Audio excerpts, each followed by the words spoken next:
Hello guys, അപ്പോൾ ഞങ്ങൾ എല്ലാവരും വണ്ടർലയിൽ വന്നേക്കുവാണ് കേട്ടോ. ആൾക്കൂട്ടത്തിൽ അങ്ങോട്ടും ഇങ്ങോട്ടും മാറിപ്പോകാണ്ടിരിക്കാൻ വേണ്ടിയിട്ട് കോയമ്പത്തൂർ പോയി ഹോൾസെയിൽ ഡ്രസ്സൊക്കെ എടുത്തിട്ടാണ് ഞങ്ങൾ വന്നേക്കുന്നത്. ക്രിസ്മസ് ആയതുകൊണ്ടാണെന്നൊന്നും ക്രിസ്മസ് ട്രീ ഒക്കെ വെച്ചിട്ടുണ്ട്. പിന്നെ വാമപ്പിന് വേണ്ടിയിട്ട് ഞങ്ങൾ ചെറിയൊരു ട്രെയിൻ സവാരിയൊക്കെ നടത്തി കുട്ടികളുടെ പേടിയൊക്കെ മാറ്റാം. പക്ഷേ വണ്ടർലയിൽ വന്നു കഴിഞ്ഞാൽ പേടിപ്പിക്കാണ്ട് വിടുന്ന ശരിയല്ലോ എന്ന് വിചാരിച്ച് രണ്ടുപേരും ഞാൻ റൈഡിൽ കയറ്റി വിട്ട് തക്കുട് തലറങ്ങി താഴ്ത്ത് വീഴാൻ പോയി. തുങ്കും പേടിച്ച് കുറച്ചായിരുന്നു. പക്ഷേ രണ്ടുപേരും നല്ല രീതിയിൽ എൻജോയ് ചെയ്യുന്നതാണ് പറഞ്ഞത്. അടുത്ത എൻ്റെ ഒഴിവാണ് ഷോ കാണിക്കാൻ വേണ്ടി മാവറിക്ക് എന്ന് പറഞ്ഞ ഈ റൈഡിൽ കയറി ഇരുന്നത് മാത്രമേ എനിക്ക് ഓർമ്മയുള്ളൂ. ഒരുപാട് ആളുകൾ ഉച്ചപ്പാടും ബഹളം വെച്ചുകൊണ്ട് ഭാഗ്യത്തിന് എൻ്റെ കരച്ചിൽ ആരും കേട്ടില്ല. നിസിയുടെ കരച്ചിൽ കേട്ടപ്പോൾ അവളെ എങ്ങനെയെങ്കിലും അവിടെ രക്ഷിച്ചു പോകണമെന്നുണ്ടായിരുന്നു. പക്ഷേ എൻ്റെ കയ്യും കാലം നിശ്ചലമായിരുന്നു. കയറിയപ്പോഴേ പറഞ്ഞായിരുന്നു ഇടയ്ക്ക് വെച്ച് സ്റ്റോപ്പൊന്നും ഇല്ലെന്ന്. അതുകൊണ്ട് ഞാൻ കണ്ണുപൊത്തി നിന്നിട്ടാണ് റൈഡ് എൻജോയ് ചെയ്തത്. അവരൊന്ന് തലകുത്ത് കയറി പിന്നെ തലങ്ങും വലങ്ങും ഇട്ട് ഇളക്കിയതിന് ശേഷം എന്നോട് പൊക്കോളാൻ പറഞ്ഞ് ഞാൻ താഴെ പോയിരുന്നു. പിന്നെ എനിക്ക് ഒരു റൈഡിലും കയറാൻ പറ്റില്ല, കാരണം ആകാശകത ഭൂമി ഏതാണെന്ന് ഇപ്പോഴും എനിക്ക് മനസ്സിലായിട്ടില്ല. നിശ്ചിതയെ അടുത്ത റൈഡിൽ കയറാൻ വേണ്ടി റെഡി ആയിട്ടുണ്ട്. ഇതേപോലത്തെ ഒരു സാധനത്തിൻ്റെ അകത്ത് കയറി എന്നെ വിളിച്ചാണ് ഞാൻ പോലെന്ന് പറഞ്ഞിട്ട് അവൾ ഒറ്റ കയറി ഇരുന്നതാണ്. ഒരൊറ്റ പോക്കാണ്. എനിക്ക് നിലത്തിന്ന് നോക്കിയപ്പോൾ തന്നെ തലകറങ്ങി താഴ്ത്ത് വീഴാണ് തോന്നിയത്. പക്ഷെ അവൾ അതിൻ്റെ അകത്ത് എങ്ങനെ ഇരുന്നെന്ന് എനിക്കറിയാൻ പറ്റും. വന്നി ഓടി വന്നിട്ട് അടുത്ത റൈഡിന് പോകാന്ന് പറഞ്ഞിട്ട് എന്നെ വിളിച്ച്. ഞാൻ പറഞ്ഞു ചത്താലും ഞാൻ വരില്ലെന്നു. പിന്നെ അവിടെ വെച്ച് നമ്മുടെ കുറച്ച് ഫോളോവേഴ്സിനെ കണ്ടായിരുന്നു. അവർ വിക്ടറി സൈനൊക്കെ കാണിച്ചിട്ട് ഓടിപ്പോയി. പിന്നെ പിള്ളേർക്ക് ഈ റൈഡിൽ കയറണം എന്ന് പറഞ്ഞപ്പോൾ ഞാൻ തന്നെ കൊണ്ടുപോകണമെന്ന് പറഞ്ഞു. അല്ലെങ്കിൽ നിസി ഏതിലൊരു റൈഡിൽ കൊണ്ട് എന്നെ കൊല്ലും. പഴയ റൈഡിന്റെ തലവേദന മാറി വരുന്നുള്ളൂ. ഇപ്പൊ പിള്ളേർ ഹാപ്പിയാണ്, ഞാൻ ഹാപ്പിയാണ്. അത് കഴിഞ്ഞിട്ടാണ് നിസിയും ബെറ്റ്സിയും കൂടി റൈഡിൽ കയറിയത്. ഇതുവരെ പുതിയ റൈഡാണ്. ഞാൻ പറഞ്ഞാണ് കയറണ്ടെന്ന് അവർ തീരുമെന്ന് അറിയാതുകൊണ്ട് തക്കുടും പിള്ളേർ നല്ല ഡാൻസിലായിരുന്നു. ഡാൻസ് കണ്ടിട്ട് തിരിഞ്ഞു കഴിഞ്ഞപ്പോഴത്തേന് റൈഡ് സ്റ്റാർട്ട് ചെയ്ത് ഞാൻ ഒന്ന് തുമ്മിട്ട് തിരിഞ്ഞപ്പോൾ കണ്ടത് ബെറ്റ്സിയും നിസിയും ആകാശം തൊടാൻ മത്സരിക്കുന്നതായിരുന്നു. Betsy why should boys have all the fun എന്ന് പറഞ്ഞ് കയറിയതാ. അത് കഴിഞ്ഞ് ബെറ്റ്സിയും നിസിയും ബച്ചാവോ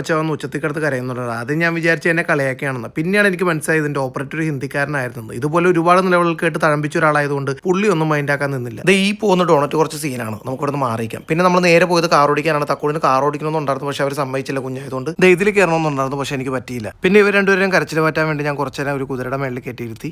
അത് കഴിഞ്ഞിട്ട് നേരെ ഞങ്ങൾ ഫുഡ് കഴിക്കാൻ വേണ്ടിയിട്ടാണ് പോയത്. ഫുഡ് കഴിക്കാൻ വേണ്ടി ഞങ്ങൾ ഓർഡർ ചെയ്ത് ചട്ടിച്ചോറായിരുന്നു. അപ്പോൾ നല്ല ക്വാണ്ടിറ്റി ഉണ്ടായിരുന്നു. ഒറ്റക്കൊരാൾക്ക് തിന്നു തീർക്കാൻ പറ്റില്ല. പിന്നെ ഞങ്ങളുടെ വാട്ടർ റൈഡ് സ്റ്റാർട്ട് ചെയ്യുവാണ്.